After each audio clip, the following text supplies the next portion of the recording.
Hello friends, welcome to SSC coaching centre. दोस्तों, आज के वीडियो में देखेंगे गणित के महत्वपूर्ण प्रश्न जो बार बार परीक्षाओं में पूछे जाते हैं। तो पूरा वीडियो देखिएगा। चलिए स्टार्ट करते हैं। पहला प्रश्न है, किसी वृत्त की त्रिज्या में 20% की वृद्धि कर दी जाए तो बताओ उसके क्षेत्रफल पर क्या प्रभाव पड़ेगा। देखिए दोस्तों, यहां पर एक फॉर्मूला होता है x प्लस वाई प्लस का एक्स वाई बट्टे 100। मैंने इस फॉर्मूले पर बहुत बार प्रश्न कराए हैं, आपको अच्छे से मालूम होगा।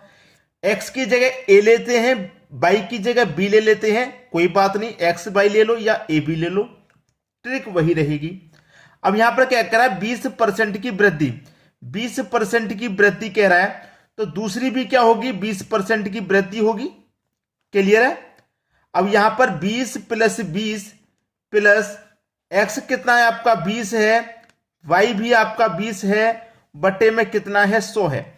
बहुत सारे बच्चों को एक कंफ्यूजन है कि हमें एक ही वैल्यू दे रखी है x की, y की वैल्यू हमें नहीं दी गई है, y की वैल्यू हमें नहीं दी गई है।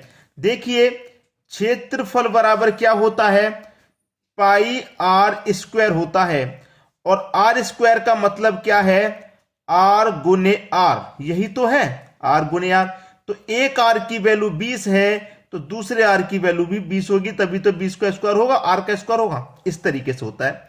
ठीक है, तो 20 20 हो गई। अब यहां पर दो जीरो से आपके सीधे सीधे दो जीरो कट गए, दो दुने का 4, 20 प्लस 20 40, 40 में जोड़ देंगे 4 तो ये हो जाएगा 44।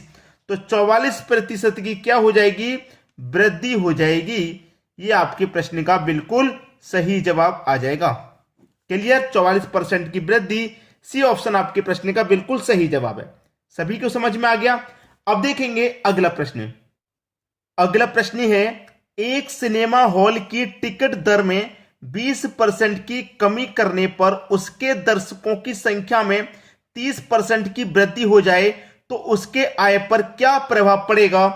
फॉर्मूला वही, x प्लस वाई प्लस का एक्स वाई बट्टे 100, फॉर्मूला वही। अब यहां पर दोनों वैल्यू हैं, x की वैल्यू भी है और y की भी है।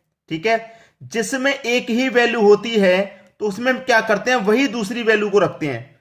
लेकिन जब दोनों अलग अलग हैं तो दोनों अलग अलग रख लेंगे। 20 की क्या हो रहा है, कमी, जब 20 की कमी है तो 20 को आप माइनस में लेंगे। 30 की वृद्धि है, भाई वृद्धि है तो प्लस में लेंगे। तो माइनस प्लस क्या होता है, माइनस, तो यहां पर माइनस आएगा। x आपका 20 है, y आपका 30 है, बट्टे में 100 है, तो जीरो से जीरो का, या ये वाले जीरो से ये, दो त्रिक का कितना हो जाएगा भाई, 6 हो जाएगा।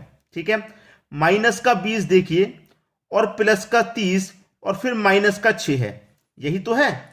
अब देखिए, माइनस का 20 माइनस का 6 माइनस का 26 और प्लस का कितना 30।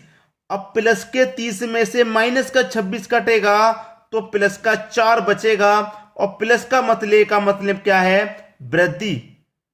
अगर प्लस का बच रहा है तो वृद्धि होगी, और माइनस का बचता तो कमी होती। तो प्लस का बच रहा है, इसका मतलब वृद्धि होगी। यही आपके प्रश्न का सही जवाब है, 4% की वृद्धि हो जाएगी। 4% की वृद्धि, बी ऑप्शन आपका सही जवाब हो गया। क्लियर दोस्तों। अब देखेंगे हम अगला प्रश्न। अगला प्रश्न है, एक वस्तु का विक्रय मूल्य 100 रुपए है तथा लाभ प्रतिशत 25% है, तो वस्तु का क्रय मूल्य ज्ञात करो।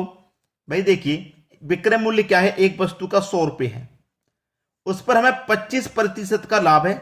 लाभ कितना, 25 का, तो 100 में 25 जोड़ेंगे कितना हो जाएगा भाई, 125। तो क्रय मूल्य ज्ञात करना है। क्रय मूल्य का मतलब है 100% का मान ज्ञात करना है, तो 100 से गुना कर दो भाई, जितने परसेंट का मान निकालना है उतने से हम गुना कर देंगे बस। 25 से कटा दो 4 बार में, 25 से कटा दो 5 बार में, और 5 से कटा दो 100 को 20 बार में, और 4 का गुना 20 से कर दो, तो आपका आंसर आ जाएगा 80 रुपए।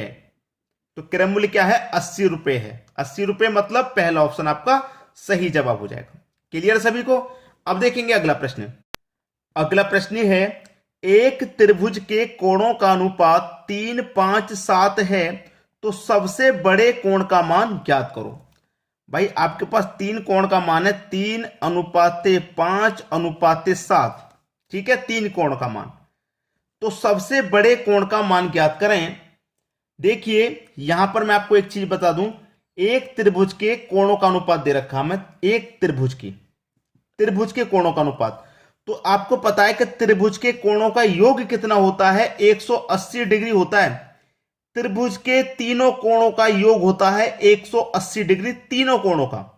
ठीक है, तीन कोण की बात कर रहा हूं मैं, तीनों कोणों का। जैसे कि यहां पर मैं एक त्रिभुज बना लेता हूं, ये वाला, ये मैंने एक त्रिभुज बना लिया। तो ये कितना होता है भैया, ये 90 होता है।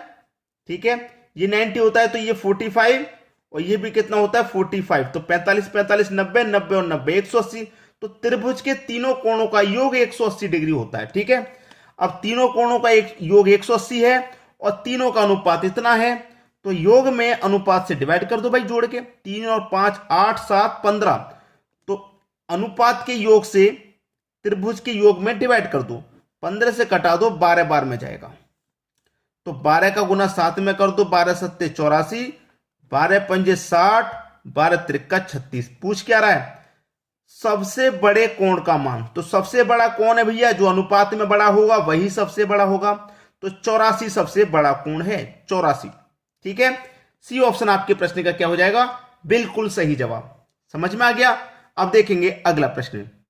अगला प्रश्न है, यदि एक वृत्त की परिधि पाई डी है तो उसका क्षेत्रफल क्या होगा।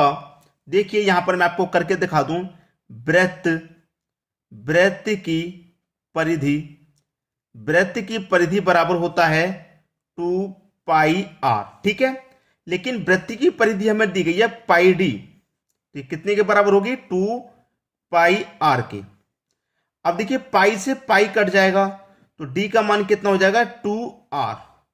तो डी के बट्टे में गुना वाली वैल्यू कहां आती है, बट्टे में, और आर का मान कितना आ गया, डी के बट्टे में 2।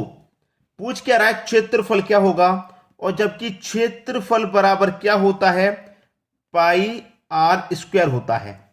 ठीक है, पाई आर स्क्वायर। तो यहां पर ये पाई हो गया, आर की वैल्यू कितनी है, डी के बट्टे में 2, डी के बट्टे में 2। लेकिन क्या है भाई, यहां पर आर का स्क्वायर है, तो इस पूरे का होल स्क्वायर हो जाएगा।